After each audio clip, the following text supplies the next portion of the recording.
Voici Thierry Frémaux, délégué général du festival. L'année dernière, on avait montré des courts-métrages sur l'enlèvement d'enfants ukrainiens par l'armée russe.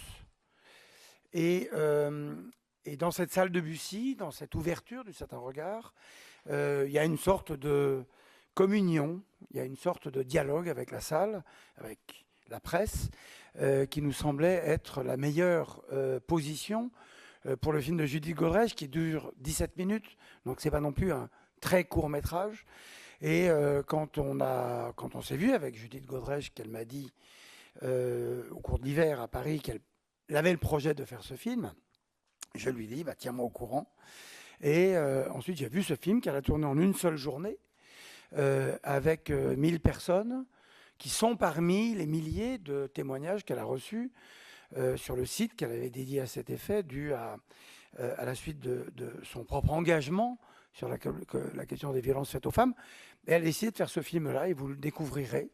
Et il nous a semblé que là, d'un côté, au Certain Regard, puis sur la plage, où il y a encore un autre type de public, c'était le meilleur endroit pour nous pour le montrer. On le remontrera peut-être. For having us, for me, it's very important to be here during war. Je suis surpris par votre question. Votre question, c'est pourquoi le film est programmé le dernier jour. Si tard, c'est ça votre question. C'est ça qui vous intéresse. Ça n'est pas de parler de Mohamed Rassoulov. Donc moi, je vous dis, je suis surpris par cette question, surtout que la réponse va vous décevoir. Le film n'était pas prêt avant. Le film est fait dans des conditions acrobatiques. Et Mohamed Rassoulov et les gens qui l'entourent nous ont demandé de le programmer le dernier jour. Donc vous êtes un peu déçus parce qu'évidemment, vous auriez aimé qu'on réponde. Bon, c'est toujours des raisons techniques. La question de la façon dont les films sont programmés. La vraie question, et vous avez raison de poser une question sur Mohamed Rassoulov, c'est d'abord sa présence. La présence de son film, les conditions dans lesquelles il a pu faire ce film, les conditions dans lesquelles le Festival de Cannes soutient ce que son film raconte. Je rappelle que le festival s'exprime à travers les œuvres. Ça a toujours été la tradition. Hein. N'oubliez pas qu'en 1946, pour le premier festival, la Bataille du Rail a remporté un prix. Rome, ville ouverte, a remporté un prix. Et avoir Rassoulov, qui a été découvert ici, au Certain Regard, il y a déjà quelques années, est aussi le signe d'abord de son propre engagement, de son combat, de ce que son film raconte, c'est-à-dire comment, insidieusement, la dictature iranienne entre dans les familles. Ça nous paraît très important qu'il soit là. Et les journalistes qui partent, comme vous dites, ils n'ont qu'à rester. C'est un beau film. Tout le monde savait, enfin tout le monde espérait que Francis Coppola continuerait à faire des films. Et on s'est vu il n'y a pas très très longtemps. On n'a jamais cessé de se parler, de se rencontrer. Et puis comme vous tous, on savait qu'il avait décidé de faire ce film et de tourner ce scénario qu'il avait écrit il y a longtemps, qui était un projet très important pour lui, et de le financer avec son propre argent. Voilà, moi je le connais bien, mais vous savez, c'est toujours très délicat. L'essentiel, c'était qu'il tourne son film. C'était qu'il soit en situation de pouvoir le terminer. Et j'ai vu le film il y a assez longtemps, pas le film, quelque chose qui était presque le film. Et puis, il y a là, pas très longtemps, au mois de mars, il m'a dit « Je crois que j'ai quelque chose de montrable ». Ce qui est une expression qui m'a beaucoup plu. On parle de Francis Coppola quand même. Donc, très humblement, il a été, d'une manière très modeste, proche de Cannes.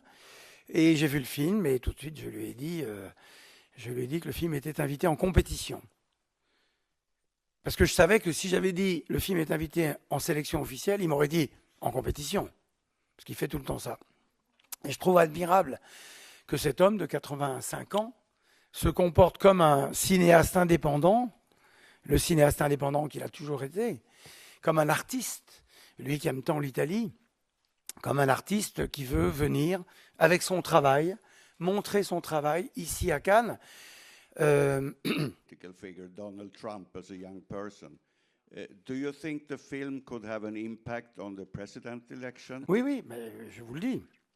Iris Knobloch n'a pas parlé au Figaro, donc tout ce dont vous êtes en train de parler là, ça n'a pas été dit, donc je ne peux pas le commenter. D'accord. On va passer à une question suivante.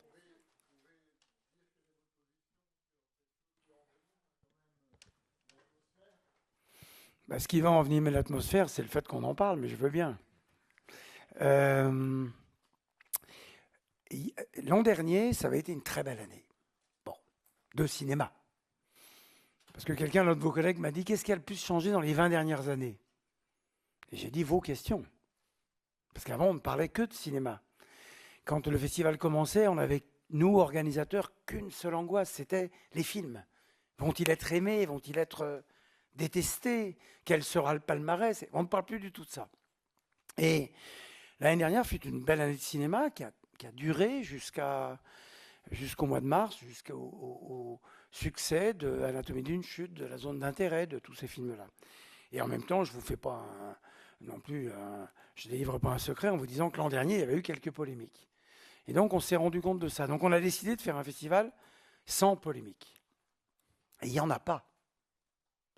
Il n'y a pas de polémiques qui viennent du festival. On a précisément pris soin, et là, je réponds en partie à cette question, on a précisément pris soin de faire en sorte que l'intérêt majeur de ce pourquoi nous sommes tous ici reste le cinéma. My question is also regarding the strikes. If I've understood you correctly, you haven't reached negotiations. Mais je veux encore redire une fois encore que ce sont les films eux-mêmes qui décident. C'est pas, nous, on ne met pas sur la table, on dit alors, quelle est la situation géopolitique mondiale? Et c'est ça qui est très extraordinaire, c'est que même sans le décider, le Festival de Cannes, toute son histoire, et depuis 1946, c'est fait l'écho des soubresauts du monde, parce que les artistes le font, parce que les cinéastes le font. Et donc nous en sommes, on a toujours été heureux de ça, et la politique, elle est sur l'écran à Cannes. Recently, that equated the Me Too wave. Nous avons beaucoup aimé Barbie. Ça compte, parce que quand vous êtes président ou présidente d'un jury, vous allez juger avec vos collègues du jury des cinéastes et des films importants. Donc vous devez avoir une légitimité. Et il était important pour nous, on pensait un petit peu à elle, mais on attendait de voir Barbie. Moi, je suis allé voir Barbie dans une salle de cinéma et on a beaucoup aimé ça. Et on s'est dit que du coup, une jeune artiste comme elle, qui passait du cinéma d'auteur américain, du cinéma indépendant, et qui tout à coup était capable de porter un blockbuster, mais qui était aussi un blockbuster d'auteur. On en voit quelques-uns d'ailleurs en ce moment. On s'est dit qu'il y avait aussi cette qualité-là. C'était pas seulement que, d'ailleurs, sur Dr March, elle avait déjà fait ce premier pas vers un cinéma plus mainstream, plus grand public, mais qui ne renonçait en rien à son identité d'artiste. Donc pour nous, elle est une cinéaste assez idéale.